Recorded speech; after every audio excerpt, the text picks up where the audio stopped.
2 years ago, I bought a lottery ticket at a gas station just to break a $20 bill. I needed gum. I didn't need $50 million, but the universe decided to give it to me anyway. When I saw the numbers match, I didn't scream. I didn't jump up and down. I sat in my beat-up Honda Civic and locked the doors. I felt a cold, calm clarity wash over me. I knew two things instantly. First, my life was going to change forever. Second, if my family found out, they would destroy me. You need to understand who I'm dealing with. My father is a failed entrepreneur who has lost every dime he's ever touched. My mother uses guilt like a weapon. She believes that because she gave birth to me, I owe her my entire existence. And then there's my older brother, Greg. Greg is the golden child. He's also a gambling addict with a mountain of debt who has stolen from me twice. If I had told them I won $50 million, I wouldn't have seen a dime of it. They would have sued, begged, and guilt-tripped me until I was dry. So, I became a ghost. I hired a top-tier lawyer from 3 cities over. We set up a blind trust to claim the money so my name wouldn't appear in the newspapers. I quit my job, but I didn't tell my family that. Instead, I told them I was transferred to a new branch in a boring, rural town about 4 hours away. It's a pay cut, I told my mom on the phone, lying through my teeth. But the cost of living is lower. Typical, she sighed. Greg is starting a new venture in crypto, and you're taking a pay cut. You really need to get some ambition. For 2 years, I lived the perfect double life. I bought a stunning, modern mansion in a high-security gated community under the trust's name. I traveled to Japan, Italy, and New Zealand. I invested conservatively. I bought my dream car, a vintage Porsche, but I kept it in a climate-controlled garage. To my family, I was a broke mid-level manager living in a rented apartment. I even rented a cheap studio apartment in that boring town just in case they visited. I put a futon on the floor and scattered some ramen noodles around. When they visited once, they looked at my poverty with disgust, left after 20 minutes, and never came back. It was perfect. I thought I was safe. I thought I was smarter than them. But I made one mistake. Just one. I wanted to give back. I donated $50,000 to a local animal shelter in the town where I actually lived. I filled out the paperwork to keep it anonymous, or so I thought. The shelter was run by an older lady who wasn't great with computers. When they published their annual thank you newsletter online, they didn't list me as anonymous. They listed me by my full name, Platinum Donor, $50,000.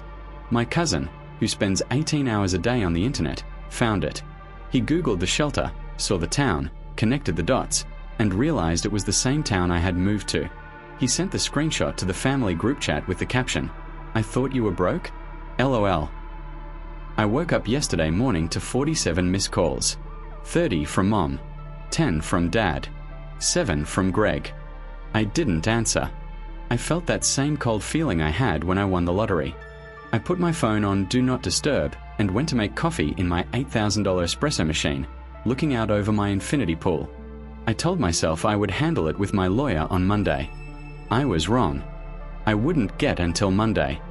I heard a buzz from the security gate intercom. Then another. Then a long, aggressive hold on the button. I pulled up the security camera feed on my iPad. My stomach dropped. Sitting at the main iron gates of my private community was my father's rusted pickup truck. My mother was leaning out the passenger window screaming at the security guard. Greg was standing outside the truck, filming the gate with his phone, looking like he was ready to fight someone. They had driven 4 hours through the night. They were here. I pressed the talk button on the intercom. "What are you doing here?" I asked, my voice calm but icy. "Open this gate," my mother shrieked, her voice distorting through the speaker. "We know everything. You ungrateful liar. We know about the money." Greg leaned into the camera, grinning like a shark.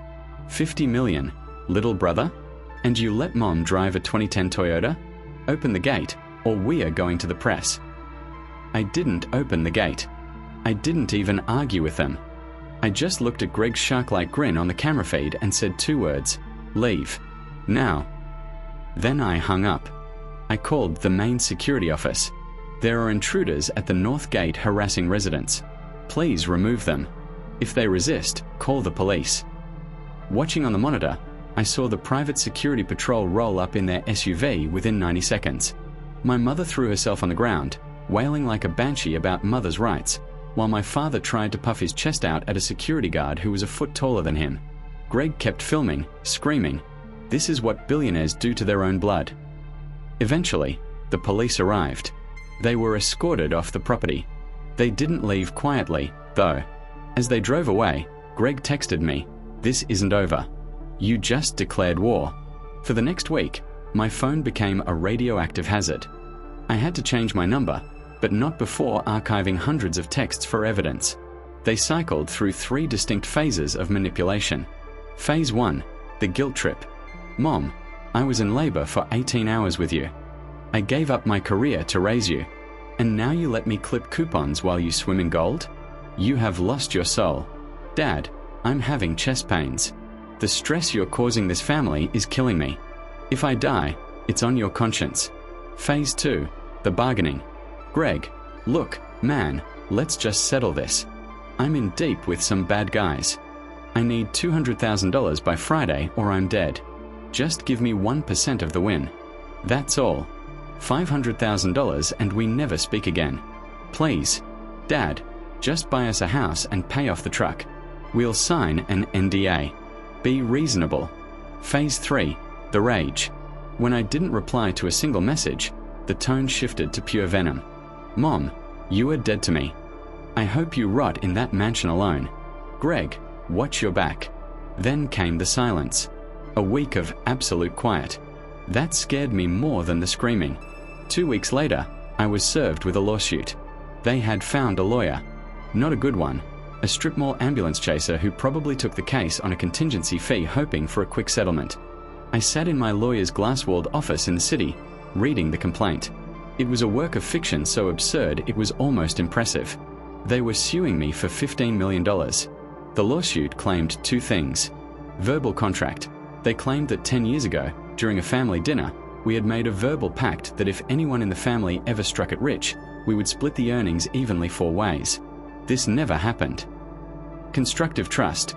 They claimed that the $20 I used to buy the winning ticket was actually money I had borrowed from my mother's purse the week prior, making the ticket technically family property.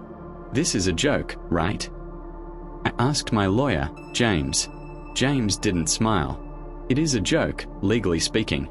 They have no proof, no witnesses, and the burden of evidence is entirely on them. But they aren't trying to win in court, OP. They are trying to embarrass you into a settlement. He slid a tabloid newspaper across the desk.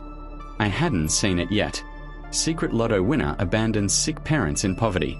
There was a blurry picture of my mom crying, holding a tissue. Greg had given an exclusive interview. He told the reporter I was a sociopath who hated his family and that I had stolen the money from our family fund. They want you to panic, James said. They want you to write a check for $5 million just to make them go away. So, the question is, do you want to settle? I looked at the picture of my mother. I remembered the years of emotional abuse. I remembered Greg stealing my first car. I remembered my dad telling me I'd never amount to anything. No, I said. I don't want to settle. I want to destroy them. James finally smiled. Good answer. Then we don't just defend. We countersue. We spent the next month preparing. We dug into everything. We found records of the money Greg had stolen from me. We found text messages where my parents admitted to borrowing money from me they never paid back. But the real smoking gun arrived 3 days before the deposition. My private investigator found something on Greg. It turned out Greg hadn't just been gambling. He had been bragging to his bookie about his upcoming windfall. The investigator managed to get a recording from a bar where Greg was drunk. In the recording, Greg was laughing. Yeah, the lawsuit is bogus. We made up the pact. But my little brother is soft. He'll pay up to keep Mom from crying on TV. We are gonna milk him for everything. I listened to the tape and felt a weight lift off my chest. They weren't just greedy, they were fraudulent. The court date for the preliminary hearing arrived. My family walked in looking smug. My mom was wearing a neck brace that she definitely didn't need the week before. Greg was wearing a cheap suit. They thought I was going to offer them a settlement check in the hallway. Instead, I walked past them without making eye contact, opened the courtroom doors, and prepared to ruin their lives. We were in the pretrial deposition room. My family sat on one side of the long mahogany table, smirking. Their cheap lawyer, a guy named Mr. Henderson who smelled like stale cigarettes, slid a piece of paper across to me. "This is a settlement offer," Henderson said. "Give my clients $5 million, and they drop the suit. They sign an NDA. It all goes away." Greg leaned back, putting his feet up on the chair rung. "Take the deal, little brother, or we go to the news tonight." I didn't look at the paper. I looked at James, my lawyer. James smiled, opened his laptop, and connected it to the conference room speakers. "Before we discuss settlements," James said, his voice smooth as silk, "we'd like to submit piece of evidence #44B into the record." He pressed play. Greg's voice boomed through the room, clear and drunk. "The lawsuit is bogus. We made up the pact. But my little brother is soft. We are gonna milk him for everything." The silence that followed was heavy enough to crush a car. Greg's face went pale white. My mother gasped, her hand flying to her mouth. Mr. Henderson, their lawyer, stopped midway through reaching for his water glass. He froze, then slowly turned to look at his own clients with a look of pure horror. "You told me." Henderson stammered. "You told me the pact was real. You signed an affidavit. It's edited." Greg shouted, standing up and knocking his chair over. "That's AI. That's fake." James ignored him. "We have the metadata, the location, and a sworn statement from the bartender who recorded it. This is fraud, Mr. Henderson. And since you filed a lawsuit based on perjury, we will be filing a motion for immediate dismissal with prejudice. Oh, and we are countersuing for defamation, malicious prosecution, and legal fees." James leaned in. "My hourly rate is $1,200. We've spent about 100 hours on this case. Do the math." Mr. Henderson packed his briefcase in about 10 seconds flat. He looked at my family and said, "I am withdrawing as your counsel. Do not contact me again." Then he walked out. My father looked at me, his eyes wide and fearful for the first time. "Son, please, we can talk about this." I stood up. "No, Dad. We can't." The aftermath. The judge didn't just dismiss their case, he eviscerated them. Because they had filed a frivolous lawsuit based on lies, he ordered them to pay all my legal costs. The total bill came to roughly $180,000. They didn't have $180,000. They didn't even have $1,800. I didn't feel a shred of pity. I enforced the judgment. I put a lien on their house, the house I grew up in. I garnished my father's wages. I froze their bank accounts. They had to file for Chapter 7 bankruptcy. They lost the house. They lost the truck. My parents had to move into a cramped one-bedroom apartment in a bad part of town. My mom sends me emails from fake accounts sometimes, begging for forgiveness, but they go straight to a spam folder I never check. As for Greg, the gambling debts he was trying to pay off with my money didn't just go away. When his windfall never came, his bookies got impatient. I heard through the grapevine that he got his legs broken, quite literally.